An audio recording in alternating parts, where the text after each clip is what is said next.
छठ पर्व छठ या षष्ठी पूजा कार्तिक शुक्ल पक्ष के षष्ठी को मनाया जाने वाला एक हिंदू पर्व है। सूर्योपासना का यह अनुपम लोक पर्व मुख्य रूप से बिहार, झारखंड, पश्चिम बंगाल, पूर्वी उत्तर प्रदेश और नेपाल के तराई क्षेत्रों में मनाया जाता है। कहा जाता है यह पर्व मैथिल, मगध और भोजपुरी लोगों का सबसे बड़ा पर्व है। ये उनकी संस्कृति है। छठ पर्व बिहार में बड़े धूमधाम से मनाया जाता है। ये एकमात्र ही बिहार या पूरे भारत का ऐसा पर्व है जो वैदिक काल से चला आ रहा है और ये बिहार की संस्कृति बन चुका है। यह पर्व बिहार की वैदिक आर्य संस्कृति की एक छोटी सी झलक दिखाता है। ये पर्व मुख्य रूप से शिव द्वारा लिखी गई ऋग्वेद में सूर्य पूजन, उषा पूजन और आर्य परंपरा के अनुसार बिहार में यह पर्व मनाया जाता है। बिहार में हिंदुओं द्वारा मनाए जाने वाले इस पर्व को इस्लाम सहित अन्य धर्मावलंबी भी मनाते देखे जाते हैं। धीरे धीरे यह त्योहार प्रवासी भारतीयों के साथ साथ विश्व भर में प्रचलित हो गया है। छठ पूजा सूर्य, प्रकृति, जल, वायु और उनकी बहन छठी मैया को समर्पित है ताकि उन्हें पृथ्वी पर जीवन की देवताओं को बहाल करने के लिए धन्यवाद। छठी मैया, जिसे मिथिला में रनबे माई भी कहा जाता है, वर्टिकल बार भोजपुरी में सबिता माई और बंगाली में रनबे ठाकुर बुलाया जाता है। पार्वती का छठा रूप भगवान सूर्य की बहन छठी मैया को त्योहार की देवी के रूप में पूजा जाता है। यह चंद्र के छठे दिन काली पूजा के 6 दिन बाद छठ मनाया जाता है। मिथिला में छठ के दौरान मैथिल महिलाएं मिथिला की शुद्ध पारंपरिक संस्कृति को दर्शाने के लिए बिना सिलाई के शुद्ध सूती धोती पहनती है। त्योहार के अनुष्ठान कठोर है और 4 दिनों की अवधि में मनाए जाते हैं। इनमें पवित्र स्नान, उपवास और पीने के पानी से दूर रहना, लंबे समय तक पानी में खड़ा होना और प्रसाद और अर्घ्य देना शामिल है। परवातिन नामक मुख्य उपासक आमतौर पर महिलाएं होती है। हालांकि बड़ी संख्या में पुरुष इस उत्सव का भी पालन करते हैं क्योंकि छठ लिंग विशिष्ट त्योहार नहीं है। छठ महापर्व के व्रत को स्त्री पुरुष बूढ़े जवान सभी लोग करते हैं। ऐतिहासिक रूप से मुंगेर सीता मनपत्थर सीताचरण मंदिर के लिए जाना जाता है, जो मुंगेर में गंगा के बीच में एक शिलाखंड पर स्थित है। ऐसा माना जाता है कि माता सीता ने मुंगेर में छठ पर्व मनाया था। इसके बाद ही छठ महापर्व की शुरुआत हुई। इसीलिए मुंगेर और बेगूसराय में छठ महापर्व बड़ी धूमधाम से मनाया जाता है। एक कथा के अनुसार प्रथम देवासुर संग्राम में जब असुरों के हाथों देवता हार गए थे, तब देव माता अदिति ने तेजस्वी पुत्र की प्राप्ति के लिए देवारण्य के देव सूर्य मंदिर में रनबे छठी मैया अपनी पुत्री की आराधना की थी। तब प्रसन्न होकर छठी मैया ने उन्हें सर्वगुण संपन्न तेजस्वी पुत्र होने का वरदान दिया था। इसके बाद अदिति के पुत्र हुए त्रिदेव रूप आदित्य भगवान, जिन्होंने असुरों पर देवताओं को विजय दिलाई। भारत में छठ सूर्योपासना के लिए प्रसिद्ध पर्व है।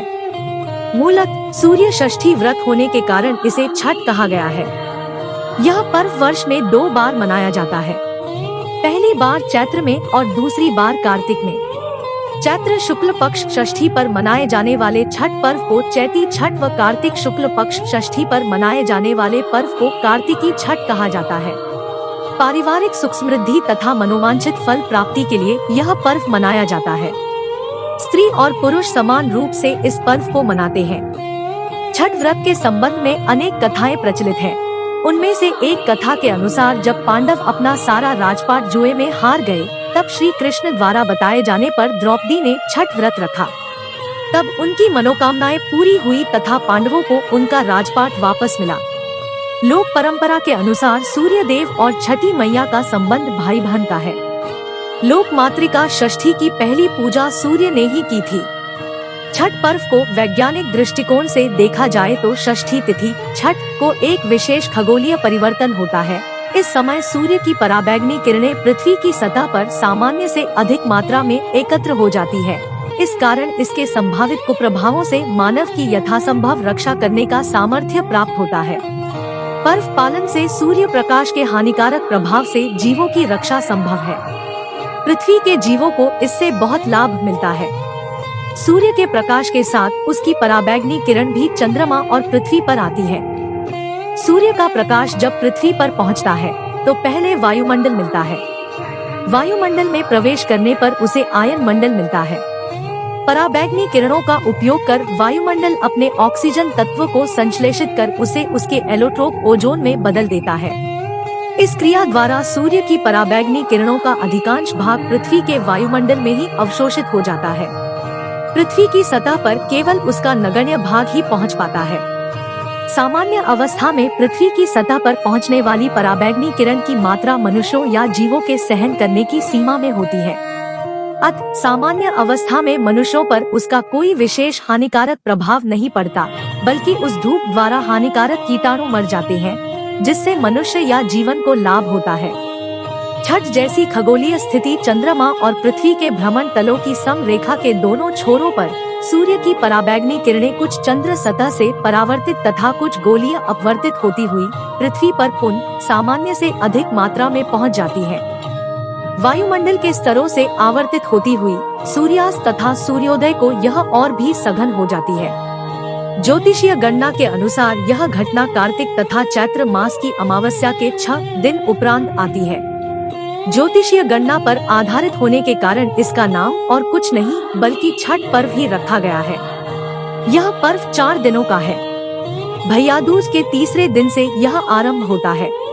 पहले दिन सेंधा नमक, घी से बना हुआ अरवा चावल और कद्दू की सब्जी प्रसाद के रूप में ली जाती है। अगले दिन से उपवास आरंभ होता है। व्रती दिन भर अन्नजल त्याग कर शाम करीब 7 बजे से खीर बनाकर पूजा करने के उपरांत प्रसाद ग्रहण करते हैं, जिसे खरना कहते हैं। तीसरे दिन डूबते हुए सूर्य को अर्घ्य यानी दूध अर्पण करते हैं। अंतिम दिन उगते हुए सूर्य को अर्घ्य चढ़ाते हैं। पूजा में पवित्रता का विशेष ध्यान रखा जाता है। लहसुन, प्याज वर्जित होता है। जिन घरों में यह पूजा होती है वहाँ भक्ति गीत गाए जाते हैं। अंत में लोगों को पूजा का प्रसाद दिया जाता है।